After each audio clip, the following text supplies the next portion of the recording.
Waste Talk Part 4. 4. Yeah, because by the time y'all seeing this, Part 3 would have already been up. As you see, it's only getting better. Right now, we got our own little setup. I'm not gonna tell you where we're at, but all you need to know is that it actually is better than what we had before. Yep. I'm gonna get a mic soon, and then the rest will be history. We'll be popular, and everything will be popping off. I'm obviously here with me, Angel, and Junior, Tiny Eyes. also known as Jay. So last conversation was pretty funny. We're gonna kind of get a little bit more sentimental. I'm gonna start off. Well, we're gonna start off with a conversation Junior had with his mom. You can get close to the camera if you want, but just make sure you speak loud because we're gonna have the background noise of that going off. That is true. And then the bag too. Alright, so it all started off with I was just scrolling through. With time, your parents get older. Of course, if you have a good relationship with them. Or just the people you care about. You know, we all get older. It's time doesn't wait for anybody. And so I got caught with this video where it was just like, these are some interesting questions you should ask your parents. So since my dad isn't with me, the only person I got is my mom. So I asked her the questions one day while we were going out to a photo shoot. And it was a nice long drive, so we had the time and we had the vibes. I asked her some of the questions. For right now, what I can't be able to remember, it was, what would you like us, as in me and my brother, to remember you with? And from what she told me, it was like, damn, I can't really remember, but it was more of like, this is good memories of us. When we would go to the movie theaters, oh my God. It would be from like 9 all the way until 2 in the morning. Just us three watching movies. And then I also asked her how was the first year of motherhood like. Sadly, right now I really don't remember her answer, but it was more of like, it was scary. Okay, now I remember. It was scary because you gotta worry about people's diseases, and since infants are so sensitive with those type of things, she didn't let nobody carry us, see us for like the first month. And I think the first year, that's when my mom let like my uncle or my aunt carry my brother, since he's older than me. The other question that I asked her was, do you remember? It was just 2, right? Yeah, I think it was just 2. I was just listening. So yeah, I have more.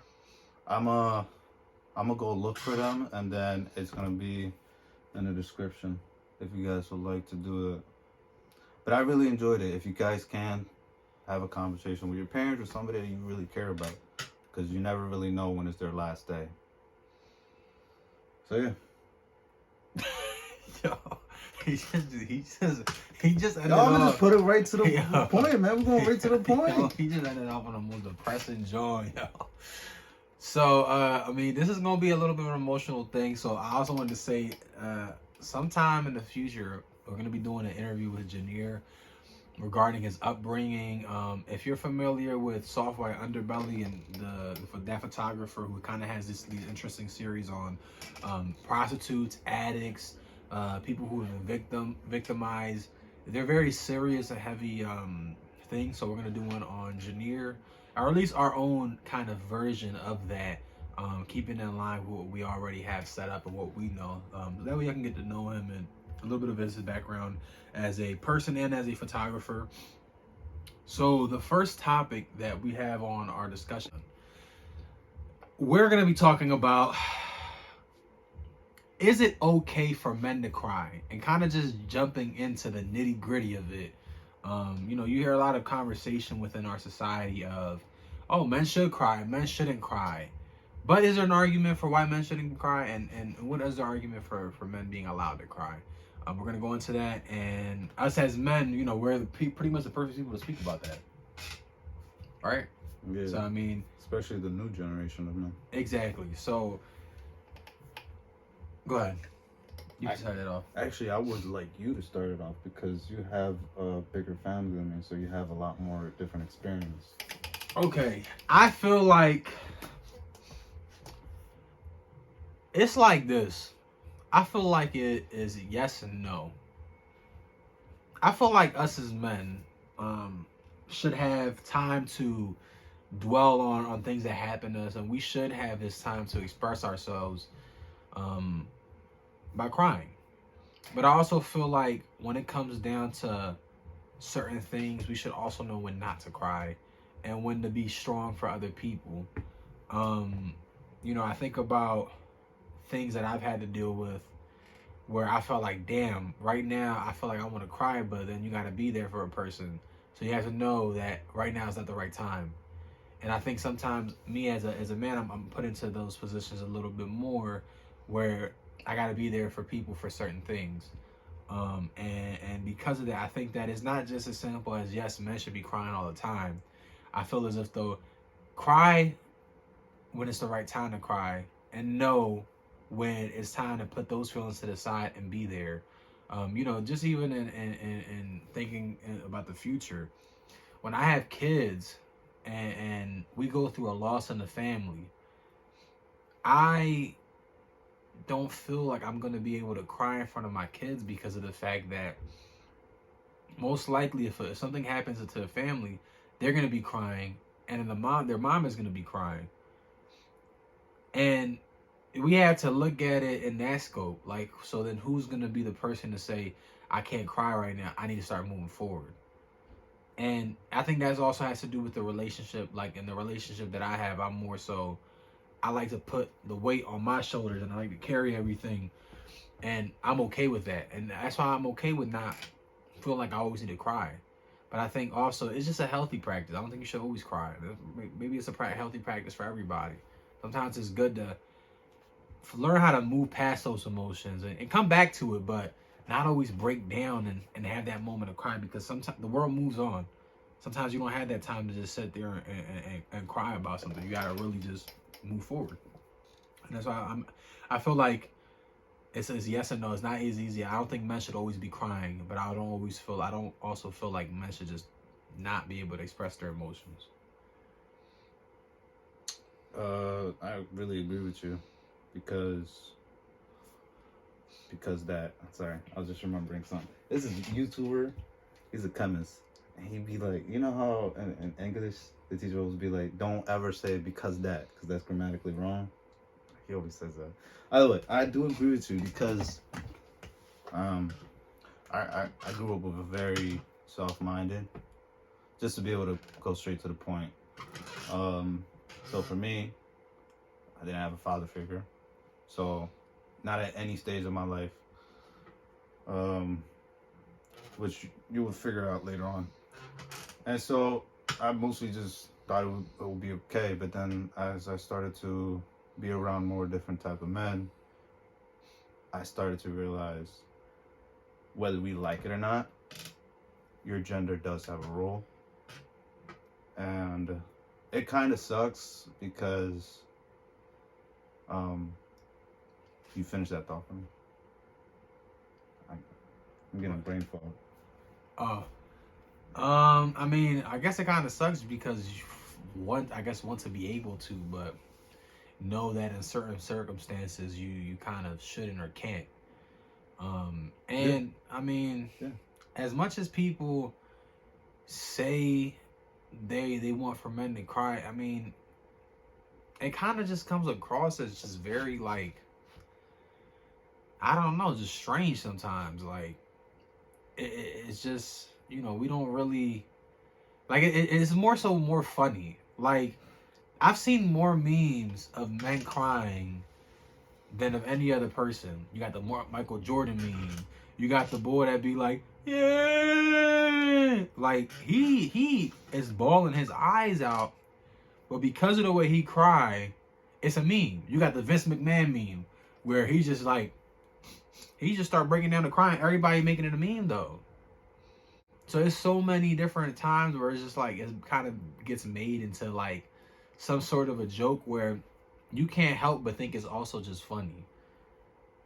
I mean, it sounds kind of out of pocket, but like, it just is what it is. So like, me personally, I just feel like, sometimes you gotta just toughen up. You know what I mean? Toughen up, Buttercup. Yeah, so That's how I see it. that's also what I saw too, and what that taught me was more of like you gotta be conservative with how you show your emotions to a lot of different people. And so yeah, I really do agree with you on that part. And then with the learning how to be able to suck it up sometimes so that other people can be able to lean on you and that they can be able to let out all their emotions and know that you're the one that's stable at the moment. Like my grandfather passed away in September, and of course my mother was just destroyed about it. But as soon as I found out, I was sleeping, I was rocked. Uh, like I was right there. All right, mom, I got you. It's okay. You know, you grabbing her, just patting her back, making sure she's comfortable. And all I could feel was just that horrible type of cry, that painful cry when you lose somebody special. And then when I got with my girl, I thought I was fine. And then when I got with her, I felt it. I felt that horrible cry. And so yeah, that's how I learned to be able to figure out when to do it and when not to do it. Deep.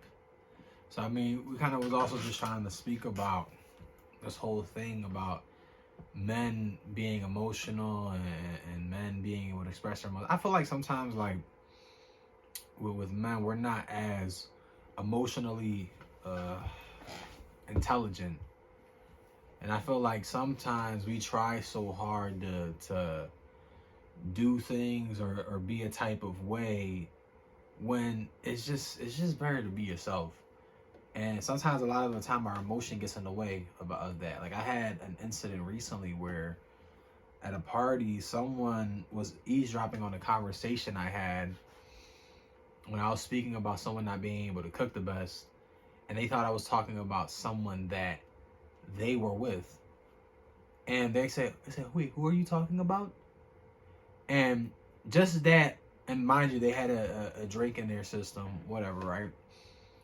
Just that alone, it just made me feel like, what is your end goal here? Because you don't understand how to take your emotions in and deal with them. You genuinely would think that someone is talking about a person that you're with when the whole time they're not.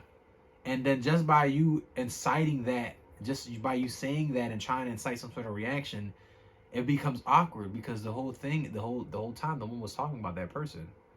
But now you make it feel as if though, well, because you can't handle your own emotions, like what was supposed to be the outcome? Was there gonna be a fight? Like what was the end goal of you expressing that emotion? And you would expect that person to have emotional maturity with their old age, but they didn't.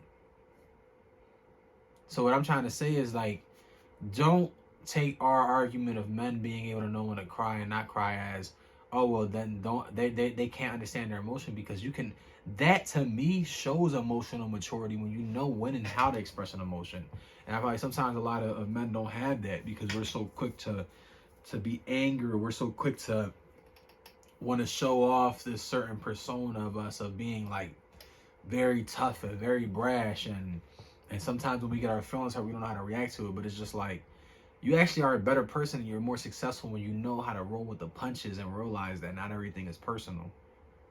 And I'm not going to sit here and be like I'm holier than thou, because there are countless times where I've let emotions get the better of myself, and sometimes I feel like they're justified. Maybe, who knows? Maybe they're not. But at the end of the day, as I've gotten older, and I'm still young, I'm just learning how to become more emotionally mature, and deal with those, because I'm a man. Like, no matter what, if I scream or if I yell, I'm gonna be intimidating. You know what I mean? Like, I can't just argue with somebody in the corner of the block, because I never know what can happen to me. I can get shot that same day. just because I don't know, and that's the part that sucks. You have to know when and how to express these emotions, and when it's the right time to do certain things. So, I just feel like there's a lot of things that come with that. It's not as easy as men should always express their emotions and men should not. It's just like you got to find that middle place and know when to not do it and when it's okay to do it. And most times for me, it's okay to do it when. Most times I feel more okay doing it while I'm alone. Honestly. When you're alone? Really? Yeah. Do you think you like it like that? You think it's much more safer for you? Yeah, I feel more comfortable. I really do. I don't like crying in front of people. I just don't feel comfortable. I don't. For me, I disagree with you on there because I get it in front of like coworkers and stuff like that, but with the special people that are like, your niche with, tight. Those are the ones that I will open up more, and wouldn't mind them seeing me like that. Yeah, but I still don't like it. Even though I feel more comfortable, it's not like I'm gonna be like, I felt good that I cried in front of you. It just feels weird to me afterwards. And I'm not, and the thing is, it's weird. I don't have that standard for people though. Because when they cry in front of me, it's cool. I actually enjoy being there for them. But when it's me that's upset, I just don't feel right. I just feel weird. And it's just a feeling that I have. It's not like, I'm not saying it's right or wrong. It's just, I just feel more comfortable being able to deal with emotions by myself. And people always see me as like very social, and to an extent I am, but when it comes to like my own emotions, I don't really like to be so expressive. I like prefer to just be alone sometimes to deal with certain things and get them out in my own way. So it's more like a rough draft. I say that because it's more you get it out your system, you figure it out, and then that's when you go to speak to the other people, to other tech people about it, or you'd rather not. I guess to an extent, yeah, I guess so. Sometimes I don't even say it until like a month later with certain things, but at the end of the day, I mean, but I do have a good support system. I do have people that care about me. So it's not like I'm sitting here like trying to make it seem like it's because I don't have nobody to talk to. It's just I just genuinely sometimes prefer to handle things on your own, alone. Yeah. And whether it's benefit or not, I'm not arguing it's good or bad. I'm just saying that's just what it is with me. Ain't nothing wrong with that. It's not your fault. That's like. Hey, yo. Yeah, I do the same thing. So, I mean, like, I don't do it to that extent. Not saying it's bad, but it's more of like we all got our different ways, and I'm just trying to like cut some things out from my end because I'm learning new things. So it's like I'm starting to like really agree with you on that part. You do things on your own, and then once you figured it out, you express it, and it becomes much more fluid later on. Either way. So, I agree with that. All right, and that has been it. We know it's a little bit of a short podcast, but mainly it's because of the fact that my phone's literally probably like on 5%. But we're gonna try to get these to y'all as much as possible. We're gonna have videos coming up. We got a video probably coming up after this. Obviously, you probably already watched Wastelander Part 3. And I just wanted to say thank you to everybody that tunes in. Thank you for the views. Thank you for the likes. Whether you subscribed or not, I appreciate you for tuning in and watching. But if you like what we're saying, comment something. If you don't, okay, it's okay. Disagree in the comments, it doesn't matter. But yeah, this has been Waste Talks. Wait, one, got the 3. 1, 2, 3. Waste Talk. That was better. All right.